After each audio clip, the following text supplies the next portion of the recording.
The next function within the H4n that we'll look at is near and dear to my heart, and that's karaoke. Sounds kind of corny, but we have actually monthly karaoke parties at our house. And it's a lot of fun, but normally you need special backing tracks that have no vocals. The H4n can pull out most of the lead vocals of any song that you so that you can record your own vocals. And it's all done in the multi-track mode. Just go down and select track 1 and we'll make sure that stereo link is on. We've seen that before. As soon as we set that to on, then these first 2 tracks behave as a single stereo track. Now, let's go back down into here, and then we can turn on karaoke. Where are we? Karaoke here. We can turn that on, and then once we've turned that on, then we have a few settings along here.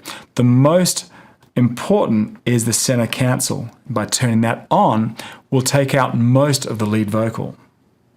The H4n takes advantage of the fact that in most recordings, the lead vocal is placed right down the middle. So what the H4n attempts to do is pull that vocal out, trying to leave the rest of the stereo image alone. And sometimes this works, sometimes it doesn't work as well. Of course, if you have vocals pan out wide, then they won't be affected as much, but they're normally backing vocals. So that's normally good to kind of keep those backing vocals in anyway. By the way, there are a couple of other settings that can really help out a karaoke singer. You can, if you move to the right, you can adjust your key and semitones or finer pitch adjustments. And then with that karaoke backing track set up all the way that you want, just exit out of that and arm your next track, plug in a mic, and then you can record 2 other vocal tracks on top of your backing song. Now you could bring these backing tracks through maybe an iPod that's connected through cables.